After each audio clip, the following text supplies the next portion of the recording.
The call will be recorded.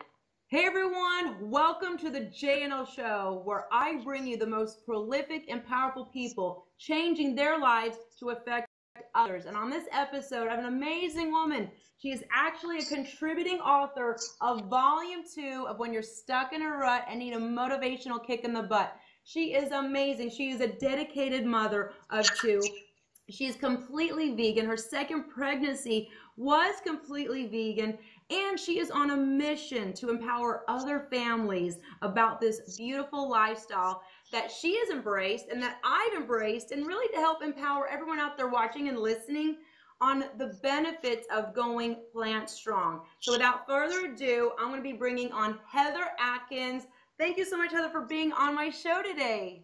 Thank you so much for having me, Jennifer. Appreciate it. Yes, and I know by way of background, you're a homeschooling mom of two, and you are an amazing woman. You went completely vegan. I know your story. So for those watching and they don't know your story, can you tell us your story in a snapshot?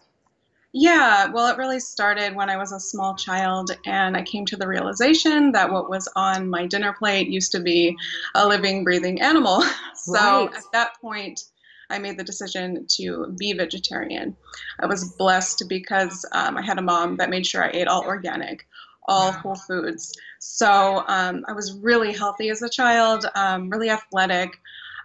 We moved around a lot, so I found myself in new school districts a lot of the time. And as a child, it was easy for me to transition into new environments. But as I got older, in adolescent years, it got harder and harder for me to make new friends. And especially since I was really vocal about my ethical vegetarianism, people thought that was strange. And I had my weird home lunches of, fruits, veggies, seaweeds. And I started to get bullied a lot. I didn't have a lot of friends. And so one thing I noticed that really helped me fit in was to start eating like everybody else. Oh, yeah. And yeah, I started eating a bunch of processed foods, junk foods, fried foods, salty foods, things like that I had not been exposed to as a child. I had always been the picture of health, never missed a day of school. But when I started eating that way, even though I didn't go as far as eating meat, I pretty much started getting sick like everybody else. And I would miss days of school just like everybody else. And that continued throughout my teen years because I continued eating that way. Developed a lot of neurological issues such as anxiety, depression, mental fog was a big one for me, chronic pain, chronic fatigue. So I turned to things like caffeine and alcohol to help me cope, and continued this throughout my 20s. Got worse, was diagnosed with chronic neurological Lyme disease in my mid-20s. And yeah, even though that technically is not a curable disease, I looked for a treatment that would help me manage it, visited a whole bunch of doctors to figure out what I could do. I started to notice a pattern. Every single one of these doctors recommended that I start eating meat because apparently, according to them, I was missing out on all these nutrients, and that's what I needed. Wow. So in addition to that, there was a lot of doctors who also recommended that I get rid of the junk food, which, of course, I should have just done that. But I took all of the advice and I started eating fish. I chose fish. Got to the point where I actually did feel a little bit better. And of course, getting rid of junk food, you're going to feel a little bit better. Right. Didn't start that way. Continued eating that way. Got to the point where I felt okay. And that was a big improvement for me because I had felt so bad for so long. Felt like I had been hit by a truck every morning upon waking. So I thought it was the way I was eating. Started to feel slightly better. Continued eating that way. Got pregnant and had my beautiful baby in 2011. And he was a wonderful baby, a very affectionate, sweet little guy, developmentally ahead of schedule with all of his milestones. Really wonderful little guy. But around the six month age, I noticed little bits of regression as far as eye contact was concerned. He would not maintain eye contact the way he had used to. certain times of the day. So I Googled that because I Google everything. Yeah. And saw that little bits of regression in babies and children is normal, just to keep an eye on it. So that is what I did. And over the next many, many months, I witnessed my son. These episodes started to get longer in duration. Yes. He developed points where he would not respond to his name being called, not respond like to loud clapping next to his ear to try and evoke some sort of response. It was just kind of a glazed over look in his eye. And what really pushed me over the edge was when he started to have such severe temper tantrums that he was really inconsolable. He would no longer allow me to rock him to sleep at night, to nurse him to sleep, things that he needed me to do always. And so with this new issue, I decided it really was time that I visit a specialist. You know what? And I want to say something real quick, Heather. You gave me, I mean, I read your story multiple times, but I mean, I've got goosebumps all over my body because as a mother, I can totally relate to you, what you're saying. You feel helpless. You feel hopeless. You're like, there's that disconnect. You want to do everything you can for your baby, for your son, for your child to connect. And I want to share this with you and everyone out there listening. I shared this earlier on, but my first son, Jaden, had also signs of little Asperger's and little things that we just kept sifting, behavioral therapy, occupational therapy, speech therapy, and we had to put him in a special school. So I know my heart reaches out to you. It's not easy, and you're helpless, and you're just like, God, what happened? What's going on? But thank God. So common. So common these days. It's really sad. It is. And your story really has a sweet place, a special place in my heart, because a lot of women out there maybe are hearing the story and they have a young one at home and they need to know the signs and what to do and also what you have done. So I want to thank you for sharing your story and sharing your light and sharing your knowledge. So thank you for giving me the platform because I really did that. So thank you. My pleasure. And so you started early intervention, and I believe in early intervention. It is so powerful. So tell me about what you did then. Yeah, well, when the specialist basically told me that he pointed me in the direction of brochures, information, things like that basically prepared parents for caring for an individual with a mental disorder for the rest of their life. He basically told me that this was not something that typically children grow out of. Wow. So of course that hit me hard. I really brainstormed. I felt like I was doing everything right. I followed the pediatrician's advice on how to feed him. I had non-toxic everything. I mean, lotion, soaps, things like that, non-toxic. So I really brainstormed and I prayed a lot. And what really stood out to me, what came to me was my childhood when I really was the picture of health. And the one thing that I was doing different back then that really stood out, like I said, was that I was doing a predominantly whole foods, plant-based diet.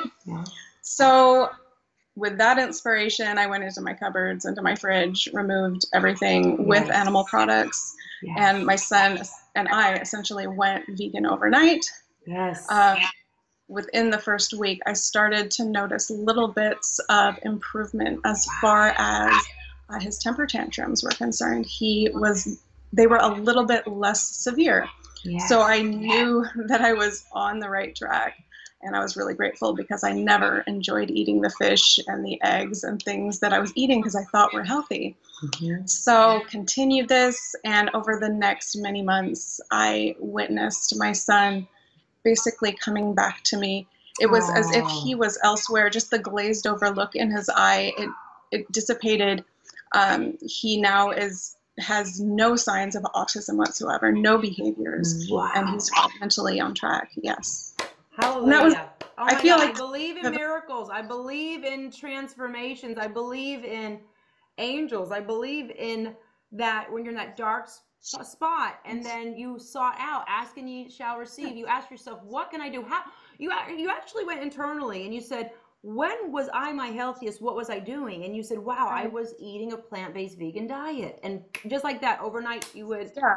And sad that it took me that long to figure it out, really, but I'm grateful that I finally did. Yes, absolutely. Yeah. And that is great. And then your second pregnancy was absolutely all vegan. How did you feel during that pregnancy? I felt better with my second pregnancy. My first was a little bit rough, so I was just really grateful that I didn't even have to do, I chose not to do prenatal vitamins. I had an app on my phone, made sure I was getting all of my nutrients, Wow. which is recommended by a lot of plant-based doctors. So he came out perfect weight, perfect little baby. Just really grateful. So amazing. So I love that you used a vegan diet to help your son. And your Yes. story is empowering so many moms out there. And, how do you feel? You're an expert in the field, and, I know that you're going to tell us about, you actually you're certified. You're a certified educator. Yes, tell us about that real quick with T. Colin Campbell Center for Nutrition Studies in Cornell University. Yeah, well, when I did this vegan diet for my family, it was really just out of intuition. So I decided that wasn't enough. I needed to learn Yeah. more just to be sure, because there's a lot of people that are skeptical. A lot of people think that animal products are really essential for well-being. And I decided to become educated, because it was really important to me to make sure I was doing the right thing for my children. So when I was on bed rest, I started my studies and continued in my pregnancy. So it was really, I was grateful to have that opportunity to have the time to do that, because I am a homeschooling mom, and I made it happen. Yeah, absolutely. Oh my goodness. So I just love how you're using your story to empower other moms out there that maybe have a similar situation. Why do you feel that it was important for you to share your story, to share your life, to share what you've learned, what you've gone through? Yeah, well, it was, for me, for so long, I didn't believe that a plant-based diet was healthy. I wasn't educated. And sharing that with people is really important to me, because watching my son basically come back to me, I truly feel that if others do this, even if it's not as big of a cognitive shift for their child. I mean, my son used to have asthma. That's gone. He used to be on antibiotics many times a year, gone. So that is why I want to share my story. I'm always open to receive the next opportunity to share my story. Just grateful that you gave me. Absolutely. And I want to ask you this, and I know it's not on the interview questions, but a lot of people ask me, well, where do you get your protein from? That's a big one. And maybe since you are so well versed in this, maybe you can give us a little bit of an enlightening tidbit on that question. Of course, that is so common. We can get protein from every single plant food.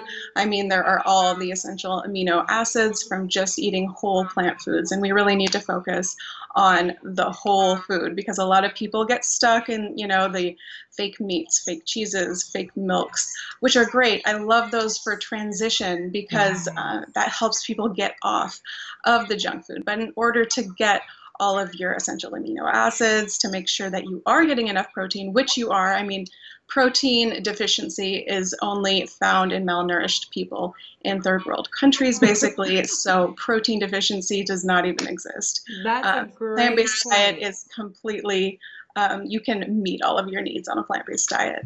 Yeah. Absolutely. I love that. But then that is brilliantly put. And I also get this one asked of me a lot, and I love for you to share with our viewers, but you need meat, you need red meat, you need the iron, you need but then in my back of my head, from the research I've done, actually the meat, the red meat, all meat actually causes cancer, and that it's a big cowspiracy. I mean, I'm going there, but maybe you can shed your light, because you're so well versed and well educated in this. Yeah, no, it's very rare that you find anybody with a deficiency. Well, not in iron. Iron is something that is common. Anemia is common. But just making sure that you're eating whole plant foods, you will meet every single one of your needs. Going for, nutrient-rich foods. Go to your farmer's market where they are using nutrient-dense soil. things like Mm-hmm. this. Meat, we don't need it. It does cause cancer. It causes many other diseases. All of our top killers are diet Yes. related. And Yes. yeah, so we basically need to look at eating whole plant foods through, sorry, Yeah, eating, I always just say eat as close to Mother Nature as possible because yeah, I like what you're exactly. saying because there's different, there's the high carb vegan diet, there's the unhealthy vegan diet that is like taking all the, like you're saying, all of the stuff, making it look like the fried chicken and the burgers and all that stuff. So I like your approach Yeah, about it, and I think that's very, very smart. And I like that you're able to do it as a family. Now, this is a big one. You're the expert at this, and I love that you're a mom and you're homeschooling. And now your mother raised you as a vegetarian, and I know she's part of your company or of your coaching business.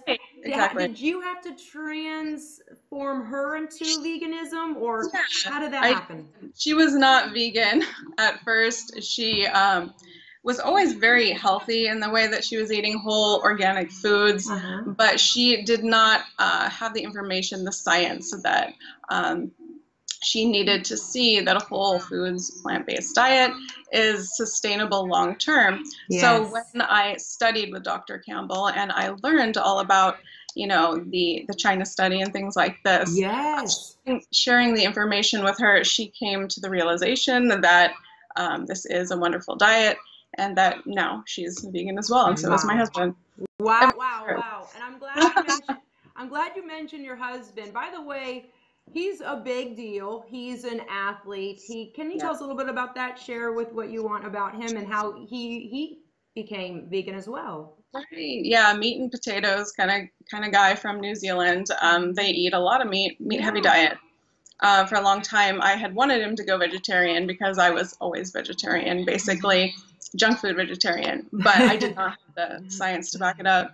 So when I finally started educating myself about, health, I showed him a couple of documentaries, showed Yes. him a lot of my course study material, and he was sold. He basically went vegan overnight, as we did, not when we did, after, Yes. and he now has much higher level of health, quicker recovery times in his sport. I mean, he is not doing racing anymore, but he does a lot of mountain biking, still very athletic, and he promotes this diet hugely to all the people that he knows. Yeah. It's so fabulous. I love to see that. And that's really how we met because I was blessed to have a feature in Vegan Health and Fitness magazine. And I think your husband was also in the same publication. Right. And I Yeah. think we contacted you. We We met connected. online. Yeah, on And Instagram. That was so exciting. yes, and then I was like, well, you need to share your story in the book, which has been so motivational to so many people that have read it. So I Yeah. just want to ask you this in closing. How do you feel like that our collective voice in this book, everyone coming together with their own personal challenges, but never giving up and always coming out on the bright side, going through that very hard, dark time? I'm sure when you saw your son slowly drift away, I mean, I actually got chills. I was tearing up because I felt your pain and I was like, oh, why do you think a project like this is very important? Because I think everyone has a voice, and I just want to know what your perspective is on that. Yeah, well, when I was going through my most difficult times, I wish I would have had a book like this. I mean, we Yes. live such highly individualized lives. I mean, we go to work, we come home, we go to work, we come home. We don't Mm-hmm. really have that sense of community that we used to have throughout history. So, in having a book like this, we really can find support, seeing that people have gone through not only the same kind of thing that we have, but Mm-hmm. far worse and survived. So, to me, that's a huge asset to anybody who is going through anything difficult. Yeah. Very well put. I mean, fabulous. I mean, we just are excited to have your story and to power. And now we have a voice and a face to back up your beautiful chapter. And everyone out there, if you've not read her story, make sure you get the book and read Heather's story. It will move mountains in your life. And in closing, where can we find you? Your website, your social media? Oh, yeah, just regenerationnetwork.com is, I do a little bit of health coaching, 2 clients a month. I am very busy with my Yes. homeschooling. I do recipes and tips on my Instagram when I do have time as well. I love to share, the vegan diet with anybody. So to connect through Instagram would be great. To connect through email, I'm always available. Wonderful. Absolutely. So make sure everyone goes to regenerationnetwork.com and also Instagram, Regeneration Network. I can't thank you enough. Heather, I know you're busy with your kids, and just for you taking this nice, precious 20 minutes of your time to share your story and to empower others means a lot to me and all of our watchers and our viewers. So thank you so much. Thank you so much for having me, Jennifer. My pleasure. And everyone out there watching, remember, if you don't believe in yourself, we believe in you. Until next time, smile and be well. Bye-bye.